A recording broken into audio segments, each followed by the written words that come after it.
G'day ladies and gentlemen, welcome back to Aussie Starcraft as we continue our casting of the Seat Story Cup. Now we are in the semi-finals of the cup now, and in the top right hand corner as our blue Zerg player, the man of the hour, it's going to be LiquidSnute with a 1-0 lead in this series. In the bottom left hand corner is teammate and trailing 0-1 in this series is going to be LiquidTLO. So it is a ZvZ series here on Frost, and it's been quite an interesting series thus far.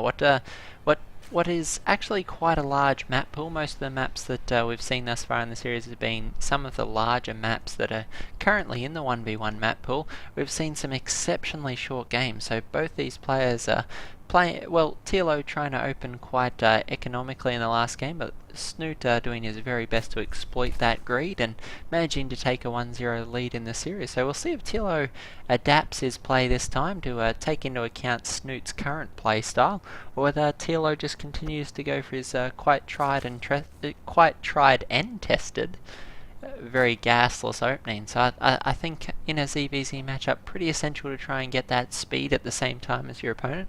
Otherwise, it's just a little bit too easy to exploit your opponent's positioning. And that's what we saw from Snute last game. So some nice, clever play from Snute there. He's actually throwing down a pool quite quickly and scouting out with his first overlord. So Snute likewise going aggressive this game. We'll see if TLO decides to play it out the same way. No, gonna be expanding first. So expansion first for TLO. We'll see if Snute can repeat his successes of last game, or whether TLO will manage to hold it off. TLO generally plays very well defensively, manages to adapt to most of his opponent's sort of earlier aggression quite well. We'll see if he's able to do that this round or not. Unlike Altazim's Stronghold, it is a little bit easier. If TLO can take this natural expansion quickly enough, he will be able to make quite a nice wall in and hold this position. So we see Snute likewise grabbing his expansion just behind his at the conclusion of his spawning pool being finished. Also gas already on the way for Snute, so Snute going to be able to grab that Zergling speed in the next minute or two. TLO grabbing his gas as well, so there shouldn't be as big a speed differential. In the last game, there was almost, I think, 5 minutes between when TLO started the research and when Snute started. Of course, a lot of that was because of TLO being forced to try and defend the early aggression, but unfortunately it did allow Snute to exploit the positioning of TLO's units and bases quite extensively. So we'll see if that happens this game, or I think though we'll find that TLO is able to secure this position much easier. His Queen's now on the way, 2 at a time, is going to be well ahead of the expansion of Snute. Snute already moving a Queen down to try and ensure he can inject that as soon as it is completed. Though TLO's gonna take a bit of an early worker lead. We've already got 19 workers for TLO as opposed to the 14 of Snute. First Zerglings from Snute making their way across here, but 2 Zerglings not going to be able to do a whole lot. Queen popping out just now for TLO, so these Zerglings are going to take quite a bit of damage if they try and make their way into the mineral line. So Queen finishing up at the natural as well, so Zergling's going to be forced out of there quite quickly. TLO scouting out now with his Zergling's going to be finding Snute rather quickly. He knows that he's not in the bottom right hand corner, and these Zerglings are going to find the natural of Snute very quickly. So we'll see if they can get a bit of a scout off. I think, however, the positioning of Snute here at the top of the ramp is going to ensure that TLO actually won't spot this giant group of Zerglings that Snute is trying to hide. And TLO's Zergling, I think he saw that at the last moment. Snute trying to hide that massive group of Zerglings. We see it's 26 Zerglings to none of TLO. So did TLO see it? I think we have the answer here, ladies and gentlemen. Throwing down these Evo chambers to form a wall in. 2 Queens behind this is going to be quite a substantial wall in for TLO, and these Zerglings, I don't think they're going to be able to break through it. The Queen's doing a lot of damage here. A Spine Crawler or 2 would be ideal. I think TLO going to throw down a few more buildings behind this to ensure that the wall does not fail. But Snute just taking a lot of damage there, invested a heck of a lot of minerals into these Zerglings, and the Zerglings unfortunately unable to do a whole lot of damage. So TLO here gonna be using it, trying to sneak out a few Zerglings of his own, but Snute actually forcing his way through. If these Zerglings make it in, this could be horrific for TLO, but TLO just managing to plug that hole.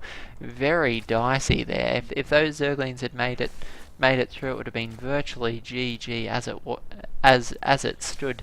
TLO with very little defense beyond this initial wall. And unfortunately for Snute, however, we can see that TLO being able to take a bit of a worker lead, because of the amount of Zerglings that Snute decided to produce.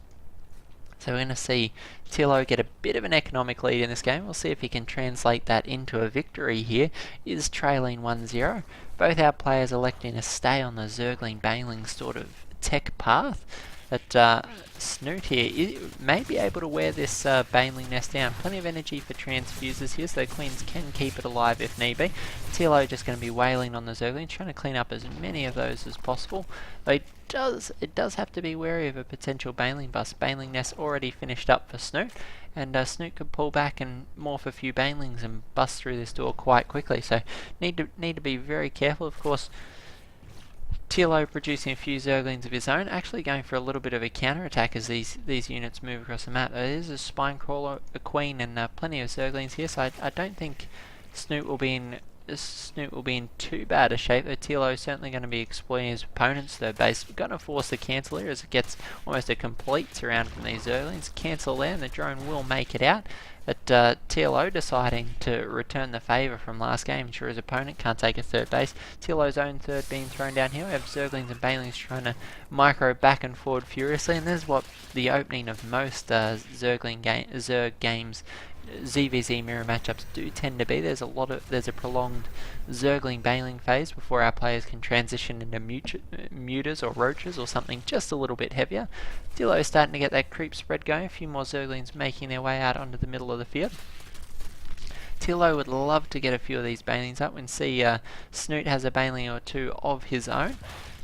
But both these Zergling forces tending to cancel each other out. Unfortunately, these other Zerglings just sitting off to the right, not actually doing anything, and allowing a few of LiquidTLO's Zerglings to be picked off needlessly.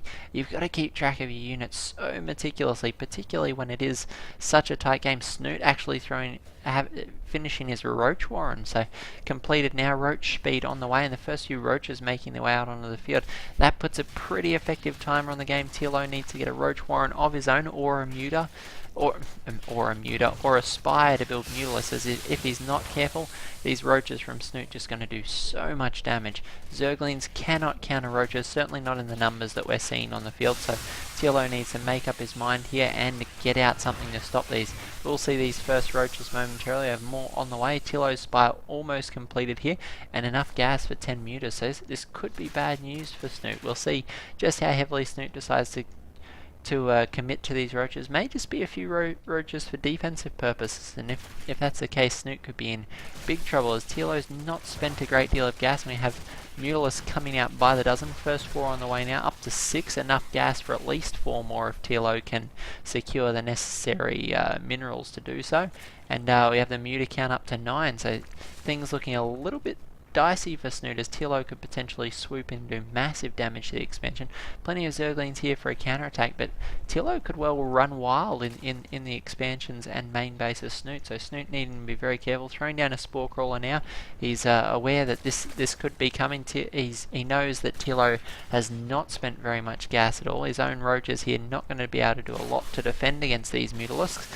The Mutalisks are now out on the map, making their way towards the opponent. There is one Spore Crawler coming up in the natural base. Ooh, the Queen trying to take on a Muta here. Unfortunately, his Muta is not going to be able to do enough damage to force this to kill this Queen. Oh, will I get it? Oh no, just shy of being able to do it. And there's so many Queens from Snute. We have 7 Queens from Snute defending against these Mules.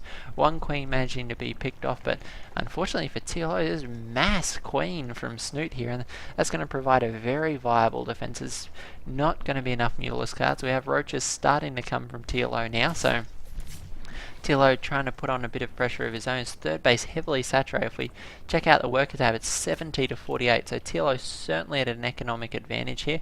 All he needs to do is keep these Mutas alive and keep his opponent pinned down in his base. We have a big Zergling counterattack moving towards the third base, but LiquidTLO plenty of units in position to defend this.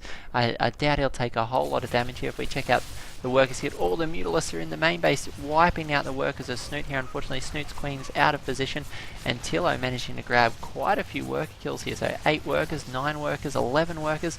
Nice micro from LiquidTLO, is able to clean up a lot of those, losing a few of his own Mutas, but certainly more than worthwhile in these exchanges here. Ooh, using the extractor, the glaives allowing those Mutalisks to attack the workers even as they move away. Snute continuing to build a few roaches, wanting to counterattack here, using, with the amount of queens he has, he is quite a viable play for Snute. This is ridiculous. There is 10 queens on the field for Snute, so Snute purely defending with these queens and a Spore Crawl, and we can see it's working actually very well for Snute. So certainly not a style we've seen a lot of from Zerg players in the past. So usually we see a few spores go down before players try to get into a Mutalisk transition of their own, but Snute very content here to try and advance with roaches and queens being left at home to defend 3 Mutalisks, going to prevent TLO from doing a whole lot of damage here, particularly with this Spore Crawler. Every time the Mutalisks stray into range of that Spore Crawler, they are going to take massive damage, though continuing to kill quite a few workers. 21 workers killed here, and we have a massive engagement as TLO swoops in with a massive group of roaches here.